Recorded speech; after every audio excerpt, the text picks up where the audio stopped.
balut tekan. Jadi ada beberapa cara untuk menghentikan perdarahannya dari luka anus. Yang pertama adalah tekanan langsung dengan jari. Lalu kita langsung tekan. Tapi tentang prosedurnya kita sudah pakai kita tadi pre-memori ya, karena langsung kerja. Dilanjutkan dengan apa? Gak mungkin dong kita tekan dulu kita tekan terus sampai besok. Ya, gak mungkin. Pasti kita tutup dengan ini penekanan langsung, dilanjutkan dengan balut tekan. Kita pakai kasa. Ternyata di kasa yang kita pasang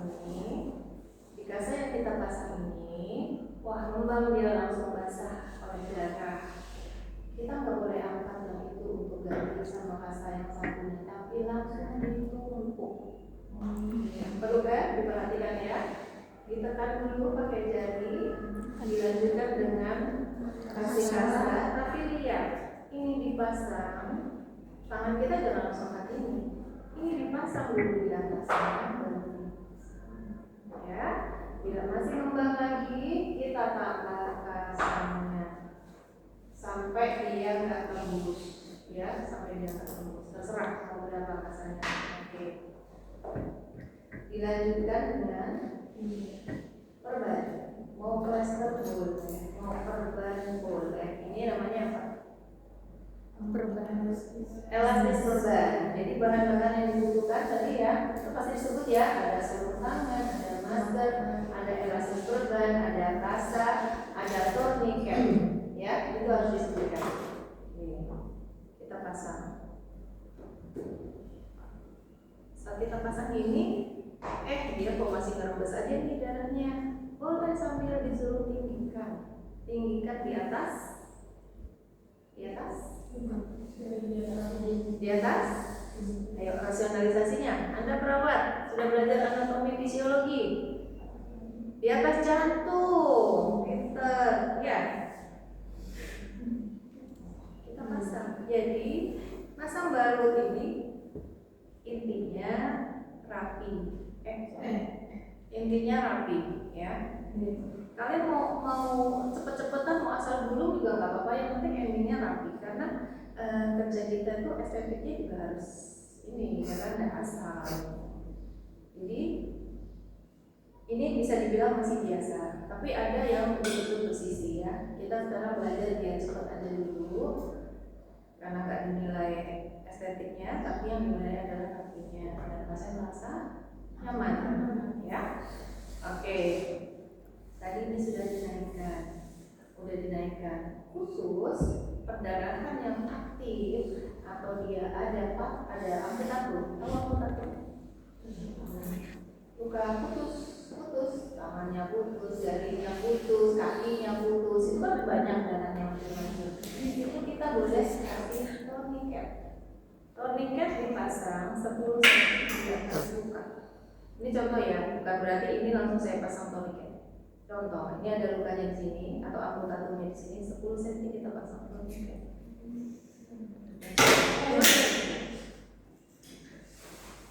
Lemah ya ini ya?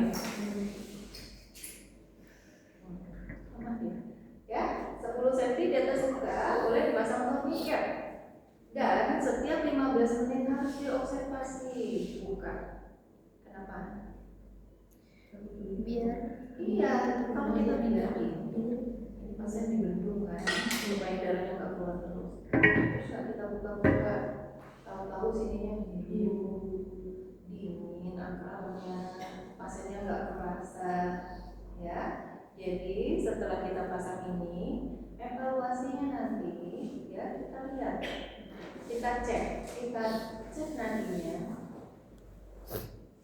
kita raba akarnya dingin apa enggak, kita lihat warnanya masih pink atau biru. Kalau kekencengan kan biru ya, sama kapilari levelnya dilihat, masih bagus, ya.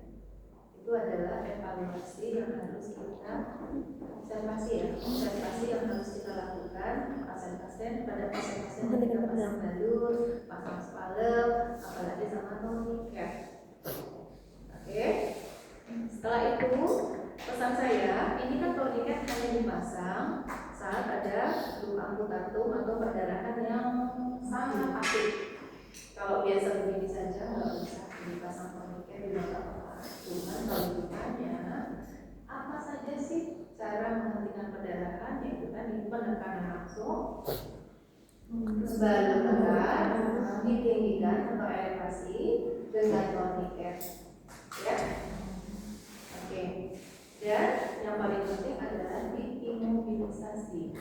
Pasien yang sudah kita pasang pergerak, sudah kita bayur, kita lakukan imobilisasi dengan, makanya kemarin saya minta mitewa, tapi karena di sini nggak punya mitewa, saya bawa jilbab yang sudah nggak dipakai. Jadi mungkin kalian pernah lihat nggak atau pernah tahu mitewa itu bentuknya kayak apa? Segitiga. Iya, jadi mitewa itu bentuknya segitiga seperti ini. Jika ada jilbab kita lipat dua jadinya segitiga. Ini multifungsi. Bisa untuk salep, bisa untuk balik tekan, ya. Kencangan kan? Enggak ya. Jadi di dalam aturannya kalau dibilang kita pakai mitela lipat dua, artinya lipat dua itu dilipat sekali. Kita pakai mitela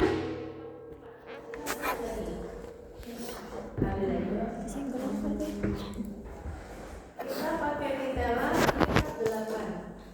Nah, lipat 8 ini adalah ukuran yang paling sering dipakai, ukuran yang paling sering digunakan, karena dia nggak terlalu lebar, nggak terlalu sempit. Walaupun ada lagi yang namanya lipat 16, artinya kita lipat 2 lagi, lebih kecil. Ini kalau kita pakai untuk masang spalek itu lebih bagus. Ini nggak apa-apa ya, intermezzo ya. Seperti kemarin kita mau pasang spalek nih. Kalau kita pasang spalek dengan mitela itu lebih rapi, ya kan? Jadi ini bisa masuk ke sini, yang satunya bisa masuk ke sini, baru kita ikat. Itu lebih rapi. Dia nanti kalau diikat, jadinya dia mengerucut ini, ya kan? Lebih rapi daripada kita pakai ini. Ini darurat, betul darurat nih ya. Oke, lanjut. Terus Bu, mitelanya ini buat apa sih? Mitela ini digunakan untuk imobilisasi. Ya, imobilisasi tadi dilipat 8. Kita buka ke bentuk aslinya. Segitiga. Jadi mitela ini bisa dipakai, kan berdiri deh. Mitela. Audiensnya mau di sana, ya. Mitela ini bisa dipakai untuk imobilisasi tangan, baik yang luka di badan atau tangan yang patah. Kita lihat tangannya. Ini, ya, bagian situ. Ya, bagian situ. Yang ini di atas. Ini di atas ini di bagian situ. Ini dibawa ke sini, terus diikat di belakangnya. Biasa aja.